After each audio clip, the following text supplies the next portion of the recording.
Hey, welcome today to Harness the Web. We're here with Dean Brown today. He's here. He's a holistic, high-performance coach, right? He empowers men and dads to face their fears, their suppressed emotions, limited beliefs, and self-denial, so they can embrace life without guilt, anger, or hate, manifesting their highest vision of power, love, profit in life and business. That's pretty long in any case. It So, was a bit of a tongue Dean, twister too. yeah, Dean, it is a tongue twister. So, Dean, what else would you like to say, about yourself? Well, the reason that you were in that spot where you had to explain with such a long sentence or paragraph was because what I do is deep. What I do is fundamental and it's transformational. And I help people that are in a place where they can't even focus on what they're doing now or today or what they hope to do tomorrow because they've got themselves lost so deeply from the things that they were taught that aren't working for them. That comes from societal influence, propaganda, the way society taught men that they have to be tough and, don't show any emotion and be that breadwinner and, do what your dad told you and all that sort of stuff and just carry on and don't live your life for yourself, but live your life the way everybody else kind of expects you to be. Yeah, And that's a big challenge for men today. And there's a lot of men struggling with that. So that's essentially what I was trying to say there. I can remember feeling this when I was in my 20s. I was dating a girl. I lived in Chicago. And I remember thinking she could kind of screw off, right? And I had this feeling that, hey, I have to get going on a career, and it was immense pressure to perform. And I saw that she didn't have that same pressure. I don't know if that still exists today or. It certainly has an influence on society, and there's an imbalance, a huge imbalance with what is and what needs to be. We're in the midst. We were forced into a paradigm shift when everything started in 2020 and has extended into 2021, and it's put a lot of pressure on a lot of different things, and a lot of people don't know where to turn, what to do, how to handle it, what to think, what to believe. There's been misinformation, there's been disinformation amongst all the information. And there's a lot of people that are just so confused and so mixed up that that it's a beautiful thing that I can be here to help people with that, because that's what I do. I went through that myself, which is why I'm able to help people with that. When I was growing up, my dad was a mayor in a small town in northern Ontario, only 400 people in the town, and he owned the biggest business. He is a retired World War II fighter pilot, and he was the mayor, and he was the secretary of the Lions Club, which is a service club. And he actually loaned more money than the local bank. So he was a tough man. He was a powerful man. Everybody knew who he was. And he kind of forced me to follow in his footsteps. And it didn't help me any. Uh huh. So tell me, one of the things I know that you um, specialize in with helping men is teaching them about the law of attraction and how to apply it.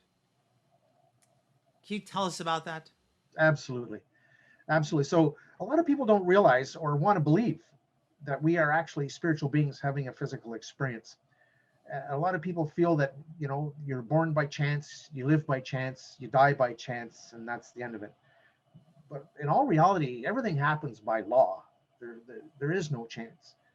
Everything that happens where you are, like, for example, if you were to look around your room right now, Steve, you would see everything that was created by a thought of initially. Everything that you see, everything that you have started out as a thought and ended up Yeah. becoming what it is now. The laptop that we're working from, the microphone that you're speaking into, the cell phone that we had to turn off before we got to this place of privacy in such a, public format.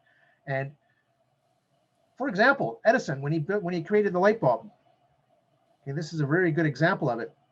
He learned 1,000 ways not to make a light bulb. Now, what made him go past 10 tries? He believed. He knew. that there was a way to prove this. He just didn't know how yet. So what he did was he took that belief and he went with the flow. He put that belief out into the universe and said, hey, this needs to happen. This needs to be invented. I already know it can happen, but I just don't know the science of it. So he reached out to the universe. And we're talking about the law of attraction here. So he put that out there through belief. He had a thought first. Then he had to believe that could happen. Then he started telling people about it. Then he started doing it. And that's the 4 key factors to the law of attraction. You have to start with a thought, like anything else does. Then you have to have that belief that goes in coherence. It's absolutely congruent with the thoughts that you have. They have to be powerful. Now, the law of attraction is made up of several natural laws. There's the law of polarity. There's the law of vibration. There's several of them that go together to make the law of attraction work. The law of vibration, if you come from a scientific perspective, is, for example, and you know this, if you have 2 identical vibrations, that vibrational frequency, they match up and they make the frequency stronger. It gets magnified. If you have 2 separate frequencies, they cancel each other out. That's how your sound deadening earphones work. They are able to analyze that frequency and they put in a counter frequency that deadens the sound, and boom, no sound. So when we are dealing with the law of attraction, maybe I shouldn't say dealing, when we are working with the law of attraction, because you can't manipulate it, you can only work with it. You can't change it. It's a law. There's no changing these fundamental laws. It's like the law of gravity. Few people study it, and those are the ones that keep falling off of things. So it's, there's a certain pattern that has to be followed. Isn't the law of attraction, it's happening all the time, whether you know it or not? It's kind of like, how do you tap into it? Well, the idea is, first of all, awareness. You need to understand that up to this point, you've already been using it. You just didn't know it. So as we have thoughts, as we have feelings that go with those thoughts, as we say things that go with those feelings and do things that go with those words, we are engaging the law of attraction. Now, let's just, for argument's sake, say you're talking about someone that struggles with traffic. And what I mean by is they get triggered and they have road rage tendencies while they're driving. Well, the first thing they do when they wake up in the morning is they say to themselves, oh, I can't wait for traffic today because I know it's going to be just like yesterday. Well, they had a thought that was along that line. They had a feeling that emboldened that thought. They went right in line with it. They said it. And now when they get on the road, what have they done? They're waiting for these things to happen, and they expect to be triggered. Not only that, but they embrace the trigger and they make it happen again.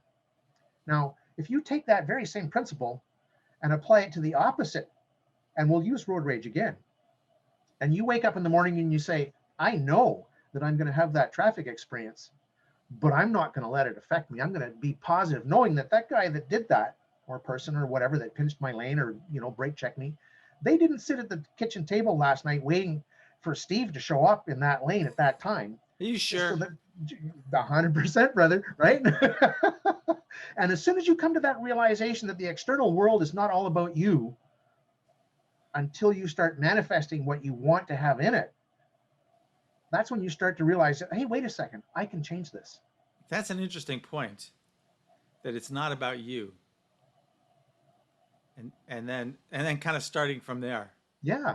And if you can be aware, like I said, that the guy or person didn't sit at the kitchen table last night planning to have a negative impact on you at that time. They're just focusing on themselves. There isn't a soul out there that is waiting for you to show up in your car at that time, that day. It doesn't happen. They're all focused on the radio, on their cigarette, on their munchies, on whatever they dropped on the floor, whatever the case may be. They're not, the reason they're pinching lanes, or maybe even talking on their cell phone, which I hope they're not doing.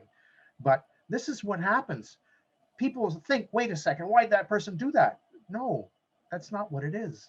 Just understand. You drop the judgment, drop the feelings of needing to punish, and just accept to say, oh, wow, that person's, distracted or having a rough day. And if you can apply that to everything you do through the day, you're going to make a huge difference, not only on your stress factor, but on how you interact with people. And from a business perspective, if I may go into that, when you are dealing, let's say, for example, you have a team meeting today, you're going to be talking about a new project, and you haven't met all the people on the project team yet. And when you get in the room and you think, oh no, there's Joe. Joe doesn't belong here. Joe doesn't know what he's doing with this, because I look on the manifest and, oh, well, Joe's in charge of research and development.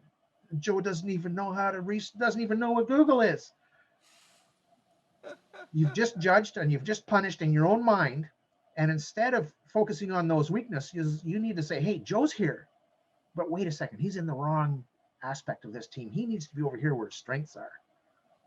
You can influence that team in such a positive way or a negative way based on how you think. That's interesting. The I'm thinking back. Hopefully, I didn't. Hopefully, in my own career, I didn't do that. I think we Who might have at one knows? time or another, right? I'm I'm sure I guilty did. of it. One of the things about this that I really get is the whole vibrational piece. That um, I studied physics, right? So I get that everything is basically composed of energy. 100%. Everything has a vibration. Yep. You know, you have a vibration, I have a vibration, this mouse has a vibration, wherever it is. Everything has a vibration. 100%. And it's kind of like, I kind of view it as like, hey, you got to get your vibration, which you can control, Right. right? You can control your own vibration. You want to get it into a state that's congruent with what you want. 100%. Let me speak to that, my friend. So you mentioned vibration, you mentioned science, and you mentioned being in congruence. Well, we all know that everything is a vibration, just like you said. But what we don't understand is that our emotions are also vibrations. Hmm. And the thing that people don't connect with is that emotion that you are feeling. You are not angry, you feel anger. A lot of people will say, I'm mad. Well, no, actually, you're just feeling that emotion. You are not the emotion, you just feel it. And that's the key part that people are not allowing them, giving themselves permission to explore. And if you were to explore that, you'd realize, well, wait a second, why am I feeling that emotion? What is the vibration that causes that emotion?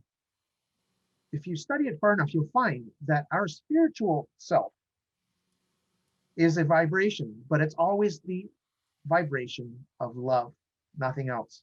Our spiritual self is perfect, and it is the source of life, and it is the vibration of love, which is the highest vibration.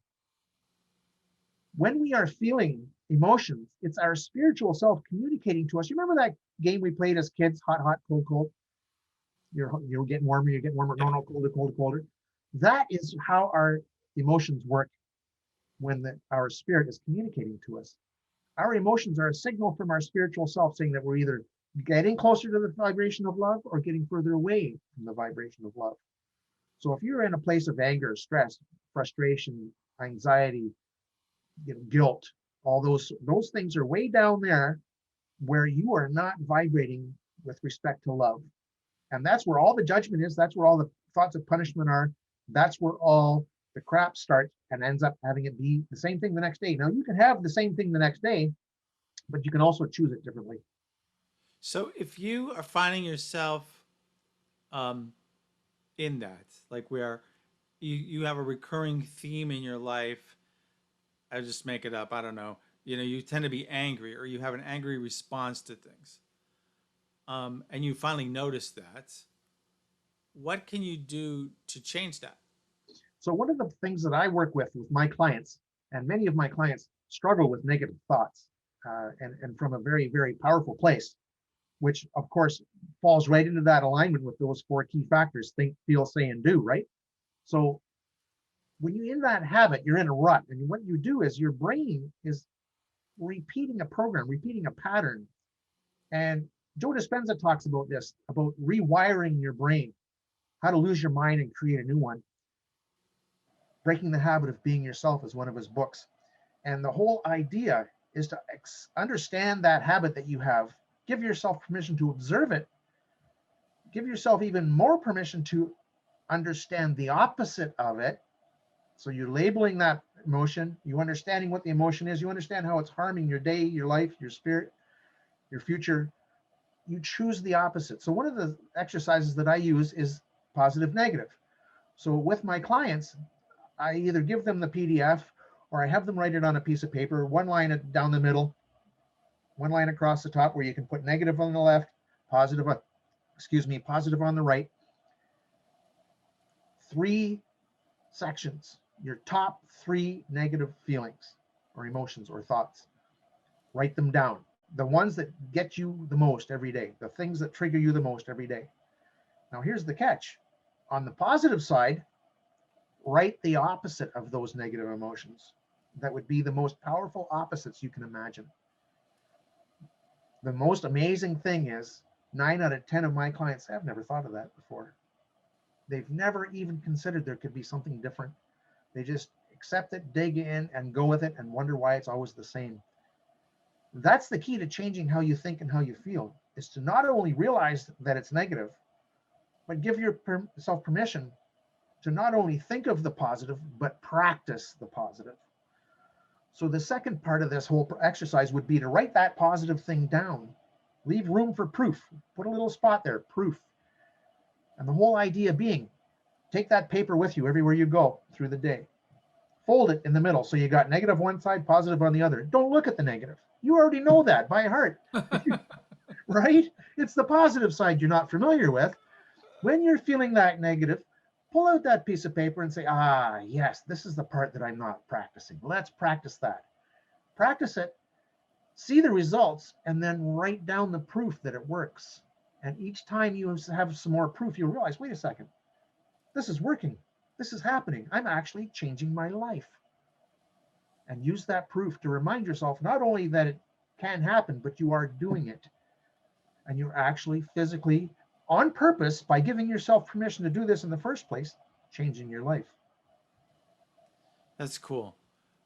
Dean, do you have some kind of do you have like online courses, or how would, if somebody wants to reach out to you and engage you, um, what kind of offerings do you have, and how do they do that? So I have shared with you several of my links, my link tree and my website and so forth and so on, which will be in the show notes. Anybody is welcome to reach out to me, as well as to my email address, which is coachdean@mypersonalreality.ca.